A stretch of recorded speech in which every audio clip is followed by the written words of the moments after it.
Bismillahirrahmanirrahim.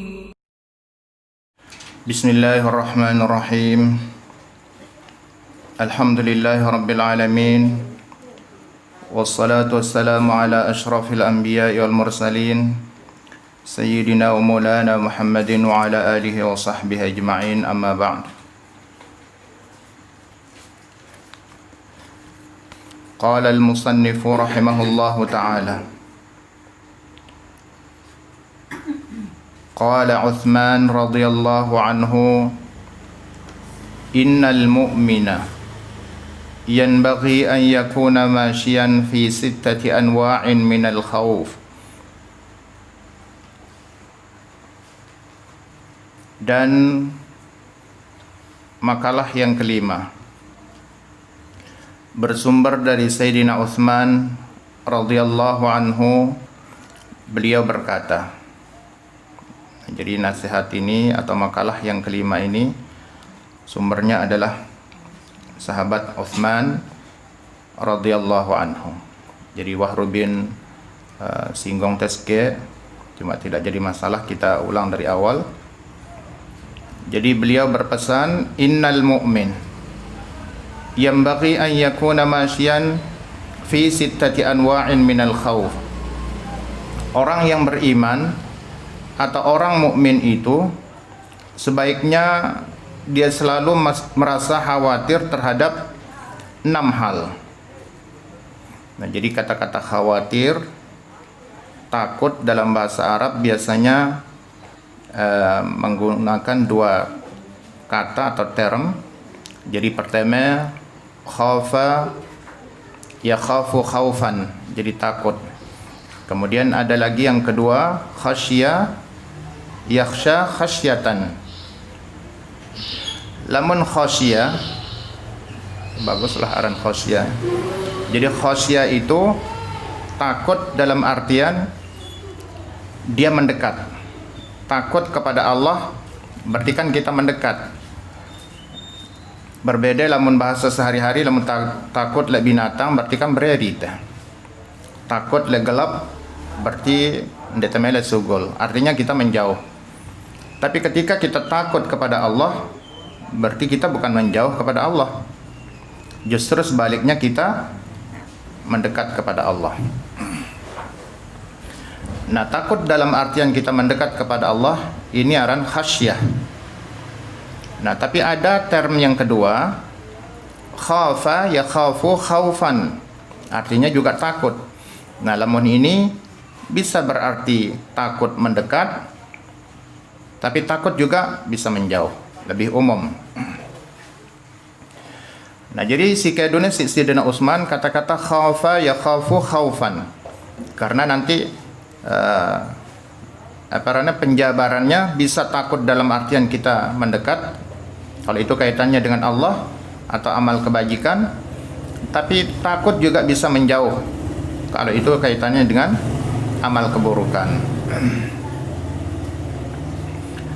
Nah, jadi setiap orang mukmin itu harus punya rasa takut, harus punya kekhawatiran terhadap 6 hal.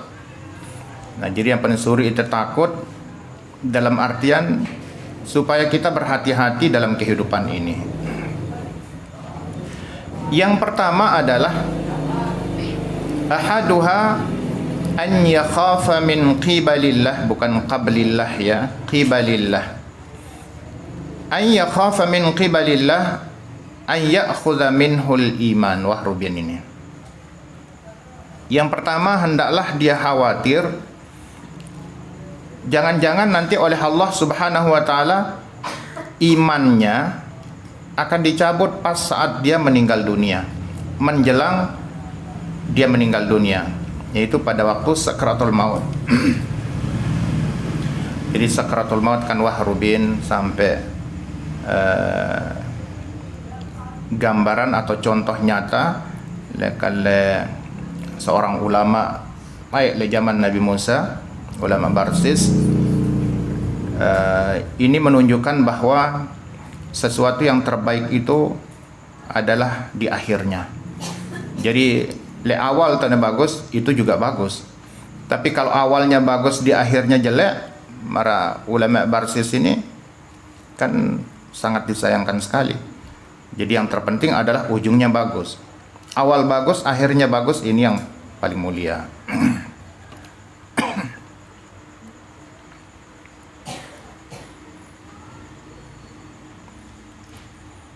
Ruya anna Ibn Mas'udin da'a bihadha du'a. Ada diriwayatkan bahwa sahabat Nabi yang bernama Ibnu Mas'ud da'a bihadha du'a, pernah mengucapkan satu doa. Ini pelajaran bagi kita juga. Berarti kalau Ibnu Mas'ud membiasakan doa ini, artinya beliau juga mengajar kepada kita amalan doa ini. Nah, apa doa yang diucapkan oleh beliau? Allahumma inni as'aluka imanan la yartaddu wa na'iman la yanfad wa qurrata 'ainin la tanqati'u wa murafaqata nabiyyika Muhammadin sallallahu alaihi wasallam fi a'la jinanil khuld. Cuma setelah tiang PT rujukannya dalam kitab-kitab hadis, jadi sekek kelebihan itu nih. Jadi doa si sebenarnya Allahumma inni as'aluka imanan la yartaddu wa na'iman la yanqati'u, mana tu, wa qurrata 'ainin daara wa murafaqata nabiyyika Muhammadin sallallahu alaihi wasallam. Dalam buku-buku atau kitab-kitab hadis, doa ini judulnya adalah doa supaya bisa bertemu dengan baginda Rasul sallallahu alaihi wasallam besok di akhirat. Atau mau berkumpul bersama Rasulullah sallallahu alaihi wasallam. Ada yang menafsirkan doa ini adalah doa yang paling bagus diamalkan atau mau mimpi bertemu dengan Rasulullah sallallahu alaihi wasallam. Cuma lah menarak kebetulan mimpi dendek cerita yang tangkap nih tampolon.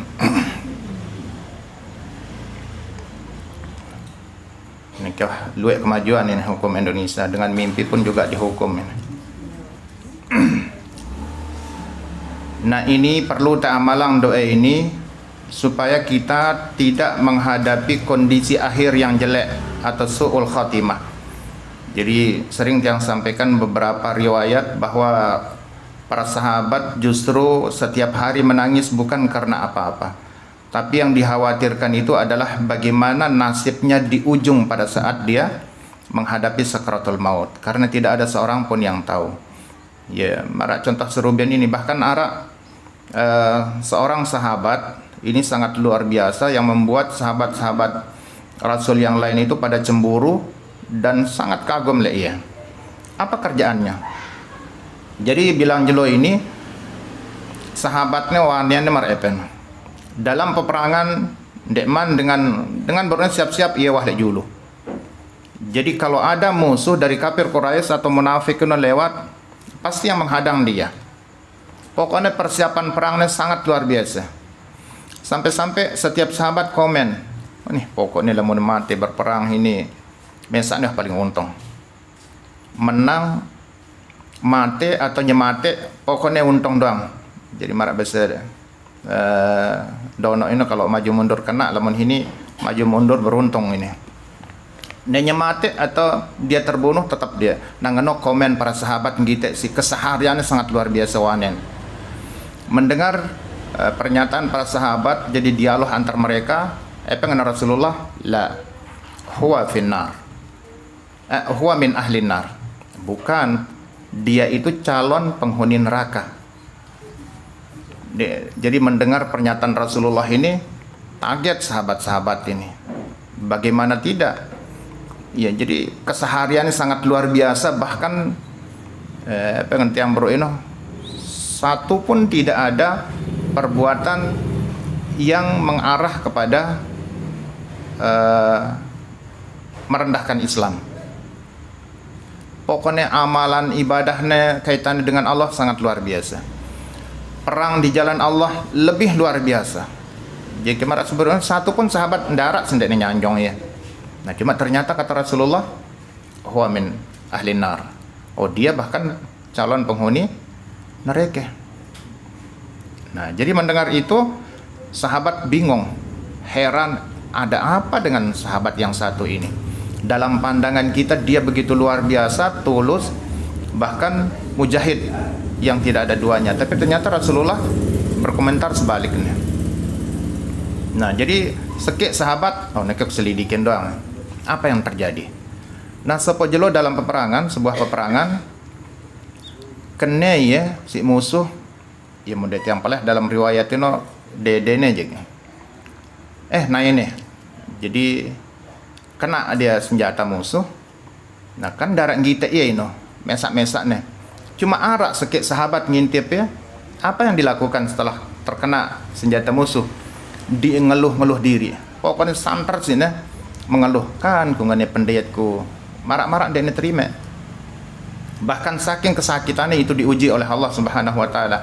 Kita imannya, apakah benar imannya itu sebagaimana yang dilihat oleh sahabat-sahabat yang lain. Nah begitu dia pada puncak kesakitannya, padahal bakatnya cuma sederhana, cuma sakitnya tidak kepalang. Nah inilah ujian dari Allah Subhanahu wa taala. Pada akhirnya karena tidak tahan sakitnya, seretnya berkelewang, ampun semate dirinya. Jadi dia mati dalam keadaan su'ul khatimah, jadi bunuh diri. Nah, jadi mungkin ada yang bertanya, berarti selepu-lepuna aturnya si Allah, ngapain kita berusaha? Tidak. Allah memang penentu utama, penentu segala-galanya, tetapi tidak memungkiri juga ketentuan Allah ini berangkat dari apa yang tampil dari kita. Cuma yang tampil mungkin lahir teh bagus, cuma batin teh yang tampil kan Allah sama maha mengetahui apa yang lahir dan batin dan mendarat bedanya. Jadi Allah mengetahui apa yang ada di balik hatinya. Mungkin marak sebaru ini jadi persis marak hadis riwayat Imam Muslim bahwa orang nanti yang pertama kali dipanggil dan dilemparkan ke dalam api neraka itu adalah, kan salah seorang disebut itu adalah orang mujahid dengan si berperang di jalan Allah yang kelihatannya sangat pemberani. Tapi ujung-ujungnya apa? Begitu dia tanya di akhirat, "Madza amilta fi? Madza amilta bihi?" Biangnen nikmat sangat luar biasa, wanen cepat berperang, senjata pokoknya apa je melemen. Nikmat-nikmat yang diberikan itu kamu pakai apa? Cuma di akhirat. Yang Nabi jawab, saya berperang di jalan Allah semata-mata li'a'la'i kalimatillah, untuk mencari ridha Allah. Mendengar jawaban itu apa kata Allah?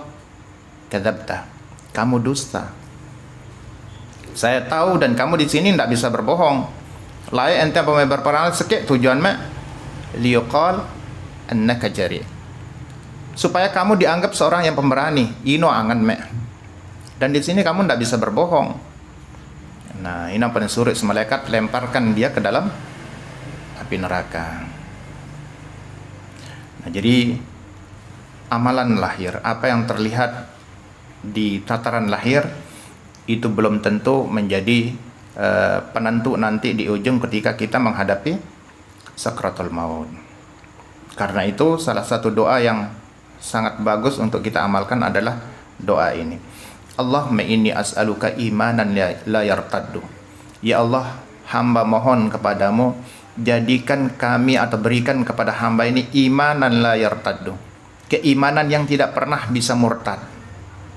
Murtad ini kan setengah arungan barsis ini. Nah ini tendang, Allahumma inni as'aluka imanan la yartaddu. Ya Allah, hamba mohon kepadamu, berikan hamba iman la yartaddu, yang tidak pernah berpaling lagi. Kemudian wa na'iman la yanqati'u, dan berikan hamba nikmat la yanqati'u, yang tidak pernah putus.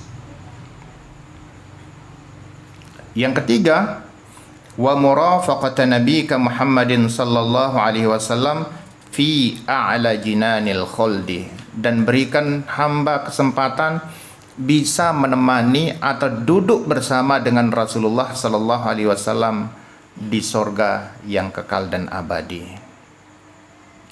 Karena nikmat nomor 2 ratingnya jemaah sorga ini, pertama ini adalah melihat zat Allah Subhanahu wa taala.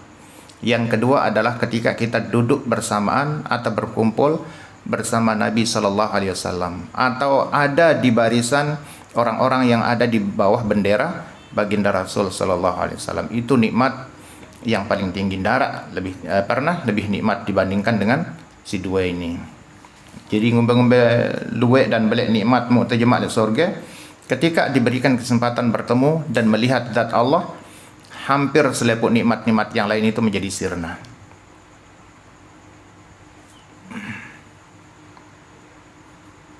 Nah, pertanyaannya ini yang tidak disebut dalam kitab ini. Ngombe angkun teh ate ndak tendeitang akhir yang buruk atau su'ul khatimah, sebagaimana yang dikhawatirkan oleh para sahabat, para ulama. Pertama, doa ini tamalang. Barang yang kedua, minta kepada Allah supaya kita istiqamah. Allahumma rzuqna al-istiqamah. Ate istiqamah dalam beragama. Lai arak seorang laki-laki sopok sahabat berkatuan dari Rasulullah sallallahu alaihi wasallam, ya Rasul, qul li fil islami qawlan la as'alu anhu ahadan ghairak. Ya Allah, ya Rasul, tolong beritahukan kepada kami, kepada hamba, satu saja perkataan di mana saya tidak akan pernah bertanya kepada orang lain selain Engkau ya Rasul. Pada dikaji sekik doang kunci sukses. Nah, qala, apa kata Rasulullah sallallahu alaihi wasallam menjawab, ini riwayat Imam Bukhari. Jadi, qul amantu billah tsumma istaqim. Katakan saya beriman kepada Allah, tsumma istaqim, kemudian istiqamah. Jadi enggak dua ini kuncinya setelah beriman adalah istiqamah. Nah, ini tendang tiba Allah Subhanahu wa taala. Di samping kita berupaya memang istiqamah dalam artian sekecil apapun amalan yang kita lakukan, tolong istiqomah. Nah, yang pernah lamun te ya arah istilah nangke anak-anak bajang itu kan hijrah, mulai berubah. Bukan saja dari maksiat kepada ibadat, dari ibadah yang kecil menuju ke ibadah yang lebih banyak. Ini yang hijrah. Tolong ukur diri. Ini hati-hati nih. Tolong ukur kemampuan. Lamun kira-kira kemampuan teh beri maraton ya 1 kilo, jangan pernah ikut perlombaan maraton 5 kilo. Ini itu nyiksa diri. Jadi silahkan ukur kemampuan. Lamun teh latihan ya 1 kilo mampu teh, ikutlah perlombaan yang start sampai finish ino 0,5 kilo.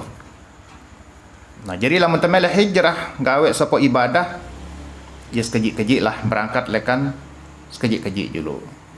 Zikir, kita mau istiqomah zikir, mulailah mungkin setiap hari continue istiqomah itu 100 dulu. Jadi baca istighfar misalnya setiap hari 100. Nah, lamun tak sudah terbiasa akrab beruk rombok karobelah satak. Ndak beruk teh mulai melihat terjadi ahli zikir langsung 5.000. Ya, sekali terzikir belum tegoro ya tahun depan lagi. Nah, ini dana istiqamah. Nah, orang yang beribadah model ini dikhawatirkan dia akan bertemu dengan kondisi yang sangat mengkhawatirkan baru ini. Jadi su'ul khatimah karena dia tidak istiqamah. Nah, ini yang pertama. Jadi hendaklah seorang mukmin itu memiliki kekhawatiran bahwa dia akan mati dalam keadaan su'ul khatimah. Karena lamun dek terberdoa kekhawatiran marangono semele-melen beribadah. Jadi nang kita berangan ibadah jemak darah angan teh wah tinggalang teh. Allahumma salli ala sayyidina